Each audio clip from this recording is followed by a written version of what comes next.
Welcome to the first video in our series on the history of the United States of America. However, we're not going to talk about the America of today. Instead, we're going to focus on the world scene just before America was discovered. Please join us as we delve into the fascinating world of the 15th century. To understand the global landscape before America's discovery, we need to travel back to the 15th century, between 1450 and 1500. This period was marked by radical changes that affected the entire world, and its impacts are still felt today. At that time, the known regions of the world included Europe, Asia, and Africa. Of course, we won't go through every country in the known world during that period, but it's important to know the major powers around the globe. In Europe, the dominant force was the Holy Roman Empire, which controlled Austria, Germany, and almost all of Central Europe at the time. France and some prominent Italian trading states were also significant players. In that era, Venice and Genoa were small but incredibly wealthy city-states due to their thriving trade. Britain had not yet been formed, but there was a powerful nation, England, which was the strongest in the British Isles at that time. In the Iberian Peninsula, which now comprises Spain, there were two main Christian powers, Portugal and the Union of Aragon and Castile, which later became modern-day Spain. The predominant religion in all of these countries was Catholicism. In Eastern Europe, there were two major powers. Russia was struggling for independence from the Mongols, while the Byzantine Empire still controlled Constantinople, but was suffering under the onslaught of the Ottomans, as we shall see later. Unlike the rest of Europe, Russia and the Byzantine Empire were not Catholic, but Orthodox Christian. Moving on to Asia, we find China, which was largely isolated from the conflicts happening at the time.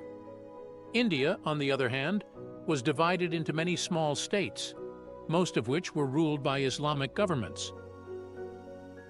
And finally, in Central Asia, there were remnants of the states that emerged after the collapse of the Mongol Empire.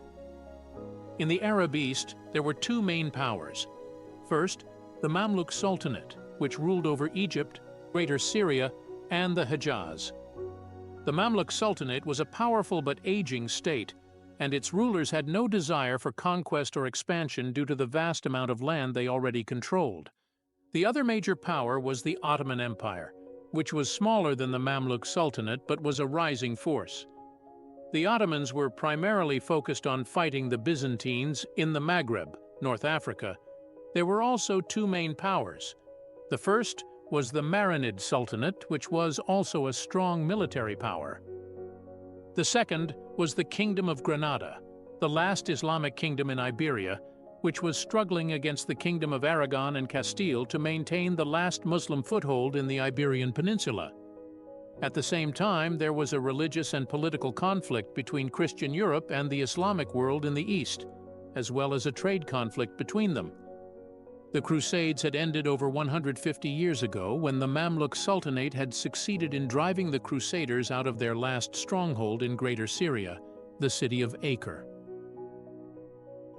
Europe had proven itself to be a formidable and invincible opponent to the Islamic East. But after that, Europe's dreams of expansion waned. Europe no longer had the ability or the desire to expand into the Arab East or the heart of the Islamic world. There was no longer a ruler in Europe who sought to control Cairo or Jerusalem or Aleppo. Such dreams were considered impossible by Europe at that time. But Europe's abandonment of its aspirations did not mean that the conflict between it and the Arab and Islamic East was over. It simply shifted to new areas of the Islamic world. There were two main foci of conflict between Christian Europe and the Islamic East: Constantinople and Andalusia. In Constantinople, the constant onslaught of the rising Ottoman Empire on the Byzantines aimed to seize some of their territory. And the Ottomans were successful in this until they faced the ultimate challenge: to eliminate the Byzantines altogether and capture Istanbul. In Andalusia, the Christian kingdoms, especially Aragon and Castile, sought to control the fragmented parts of Andalusia and had reached Granada, the last remaining Islamic kingdom in Andalusia. Aragon and Castile were preparing to destroy it and declare the Iberian Peninsula completely Christian. The conflict here was for power and also for religious reasons. The second point is the trade conflict between Europe and the Islamic world. At that time, there were several global trade routes, but the most important and famous were those that started in regions such as India and the islands now known as the Philippines and Malaysia. In those regions, local goods and products were specially treated to meet the demand for spices and materials not available in the region. In Europe, these regions were under complete control, with products being shipped by sea to the Red Sea and unloaded at Egyptian ports that were all subject to the Mamluk state, such as Jeddah and other Egyptian ports. After unloading, the goods were transported overland to parts of the Islamic world. From here, it becomes clear that they can be reshipped to Europe. And although the journey was long and expensive, it was completely under the control of one state, and the Mamluk state was able to fully control Europe's supply of these commercial goods through the Mamluk Kingdom and the Levant. Arab and Indian merchants and sailors who transported the products were mostly Arabs, and the ports were under the complete sovereignty of the Mamluk state. The Mamluks' control of this long route was annoying to Europe, as it allowed them to almost completely monopolize trade with Europe. The Mamluks imposed heavy taxes on goods and controlled their prices, and no goods were allowed to be exported to Europe without the approval of the Mamluks. Europe was forced to buy these goods at the price set by the Mamluks, and despite their attempts in the Crusades to change this situation, complete control was in the hands of the Mamluks. As the Mamluks' control over the trade routes was not broken after a fierce struggle with Europe, they realized that the difference in military strength between them and the Mamluks could allow the latter to control and monopolize trade with Europe. Although this situation was harmful to Europe, it was forced to bear it because of the bias of other powers in the world towards the Mamluks. There were alternative ways to trade with Europe, the most prominent of which was to transport goods across Central Asia to Europe, where goods were transported across the Black Sea coasts and Byzantine borders, and then across straits such as the Bosphorus and Dardanelles to the European coasts, including Genoa and Venice. There was another secondary route that passed through West Africa across the Sahara to the lands of the Marinid state, and from there to Europe. But this route was under the control of the Muslims in North Africa. In 1453, the Ottomans achieved a tremendous political shift by capturing Constantinople and eliminating the Byzantine Empire, which had a strong moral impact on all of Europe. The fall of Constantinople was not just a religious or political loss, but it also meant that the Ottoman Empire had taken control of the trade routes that had been controlled by the Byzantine Empire. Europe realized that the Muslims were now in full control of the trade routes, which did not please Europe at all. There was one trade outlet through the Black Sea and the Straits that were controlled by the Byzantines. Now, Europe's only option was to deal with trade coming from the Mamluk lands or from the Ottoman state. The situation worsened when the political situation began to deteriorate in the Mamluk state, as incompetent sultans began to rule without administrative experience, raising taxes and customs duties. This increase in customs duties led to higher prices in Europe, but it was not able to confront the Mamluks or Ottomans militarily. As Europe ignored the status quo and accepted the rise in prices, unable to resist Muslim control over the trade routes, it began to think in two directions: religious and political wars and trade wars. Europe found that it could not retake Constantinople, so it decided to move west to fight Granada instead of the Ottomans. It also began to look for alternative trade routes, ignoring traditional trade routes and starting to explore new routes with non-Islamic countries. In this context, Portugal became a leading force in exploring sea trade routes due to its geographical location on the Atlantic Ocean. This situation required Portugal to have a large naval force to use for exploration and research. Portugal controlled the lands that were under Muslim control, which prompted the Portuguese to develop a strong religious sentiment and a desire to regain control of the trade routes from the Muslims. Despite this, Portugal did not participate in any military operations against the Muslims at that time, unlike Aragon and Castile, which were constantly fighting the Muslims, especially in Granada, which negatively affected their military capabilities and prevented them from focusing on other fronts. Portugal lagged behind in developing naval power and exploration on a global scale. Despite the strong religious sentiment of the Portuguese against the Muslims, they did not engage in any major conflicts that would drain their strength. Thus, Portugal took advantage of its political stability compared to Castile to continue expanding its naval influence to explore more areas. Portugal was also considered the strongest candidate to take on this task on behalf of Europe, given that it began its maritime explorations early before the aforementioned period. Henry the Navigator is the first person to come to the forefront in the field of maritime discoveries in Portugal and Europe. His main goal at that time was to reach West Africa without relying on Muslim trade routes. He sought to reach West Africa and facilitate trade with Portugal, and then with Europe without having to pass through the Islamic countries in the region. In addition, Henry the Navigator and the Portuguese were convinced that Christian kingdoms could be found in Africa that needed to be communicated with and allied with against the Islamic kingdoms. Therefore, Portuguese explorations also aimed to search for these kingdoms and establish relations with them. And if that was not possible, they were looking for new allies to ally with against the Islamic kingdoms.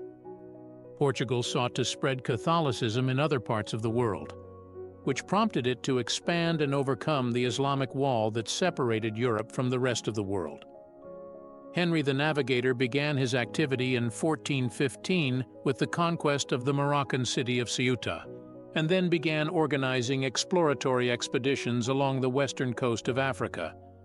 The campaigns began to follow one another in 1418, as the Portuguese penetrated the western coast of the African continent until they reached the mouth of the Senegal River and surpassed it, which allowed them to reach parts of Africa that they had only previously reached through Islamic lands. At this stage, they found a shorter trade route, avoiding passing through Islamic lands in North Africa. And trade began to move in Portugal, as Lisbon became one of the most important centers of the slave trade in Europe. With Portugal's settlement on this route and the regularity of navigation between Portugal and the west coast of Africa, the Portuguese began to think about expanding further. And they had a desire to explore more of the western coasts of Africa, as they hoped to discover new treasures and wealth in those areas. Therefore, they continued to expand until 1444, when they discovered the Cape Verde Islands, which became an important center for supplying Portuguese ships in the Atlantic Ocean, and became a starting point for new Portuguese exploratory expeditions. The Portuguese were no longer limited to launching campaigns from Portugal, but they had an advanced operations and supply center deep in the Atlantic Ocean, which allowed them to send new campaigns over longer distances. Portuguese explorations continued despite the death of Henry the Navigator in 1460, as he laid a strong foundation for everything Portugal achieved in the naval field. In the following years, Portugal had a very strong naval force, and this power was clearly evident in the wars, including the War of the Castilian Succession. The Portuguese forces were able to achieve clear superiority at sea, which was expected given their naval superiority over Castile, whose naval power was much weaker as it was impossible to defeat Portugal. So Castile and Portugal reached an agreement at the end of the war, which is the Treaty of Alcacovas, to resolve the Castilian succession in favor of the Castilian Queen Isabella. They agreed to sign this treaty, and under it, Queen Isabella became Queen of Castile. Portugal agreed to this. Portugal agreed to everything it agreed with Castile regarding the land, but at sea, Portugal retained all the islands it had discovered in the Atlantic Ocean until then, while Castile retained the Canary Islands that had been under its sovereignty before. In addition, Portugal obtained the right to own any lands it discovers at sea, as it was acting on its victory, and its navy was superior. And despite Castile's objection, they could carry out this right, and Castile succeeded in obtaining its legal right after the signing of the treaty. After the signing of the agreement, Portugal decided to expand with more explorations, and it now had a legal document stating that any new lands it discovers would be its own. And indeed, in 1482, the Portuguese succeeded in reaching the equator and crossed it all the way to the Congo, which allowed them to discover more than half of the West African coast. After that, in 1488, the Portuguese sailor Bartolomeu Dias succeeded in reaching the coast of South Africa. Although Portugal did not yet succeed in reaching India, it explored all the western regions of Africa, and the exploration of the eastern coasts of Africa remained the next goal, as from there, Portugal could head to India in a way that bypassed all the trade routes that passed through the Islamic countries. Of course, the Portuguese plan was ambitious, and it took a long time, but they were sure of their success. At this time, a sailor from the Italian city of Genoa appeared, Christopher Columbus. Columbus had a different point of view from the Portuguese, as he saw that what they were doing might take them to India, but it was a long road that required a lot of effort. He believed that the Earth was spherical, and therefore one must go directly west to reach India.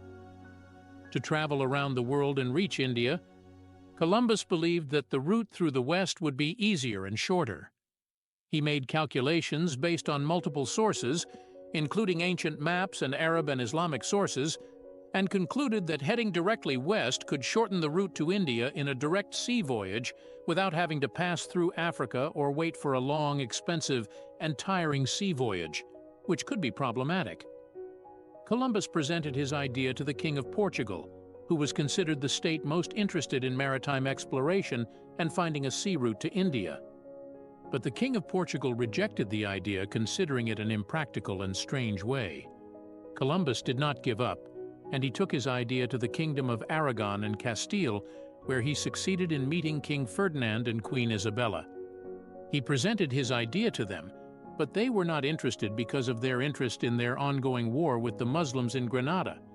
After several years, they succeeded in defeating Granada completely, which led to the liberation of the Iberian Peninsula from Islamic control in January 1492 CE. After they were able to control the Iberian Peninsula, except for the Kingdom of Portugal, they began to think about managing their state in a way similar to the Portuguese kingdom. The major and powerful European countries, after the end of their holy wars, sought to be a major and influential European state. They began to look at Portugal, their closest and richest neighbor, and realized that trade and discoveries were the key to its strength and wealth. Therefore, they began to think about participating in this great trade and exploration activity with Portugal. In this context, Ferdinand and Isabella reconsidered Columbus's offer. After the victory in Granada in April 1492, they agreed to his terms. These terms included providing 3 state-funded ships for Columbus to explore a direct sea route to India, with the appointment of a viceroy for Queen Isabella to assist in administration. The terms also included that Columbus would receive 10% of the profits, which opened up an opportunity for him to maximize them. After accepting the terms, the exploration ships were prepared and set sail in August 1492 westward, led by Columbus, to explore a new route to India. So you've just explored the world before Columbus set sail. This journey has taken us across continents and centuries, revealing a complex landscape on the eve of a momentous discovery. We've seen Europe grappling with the Ottomans and the fading grip of the Mamluks on trade routes. We've witnessed Portugal's rise as a maritime power, fueled by a desire to bypass Muslim control and forge new trade paths. This is just the beginning of the story. In our next video, we'll join Columbus on his expedition and see how his quest for India takes an unexpected turn, forever changing the course of history. Stay tuned.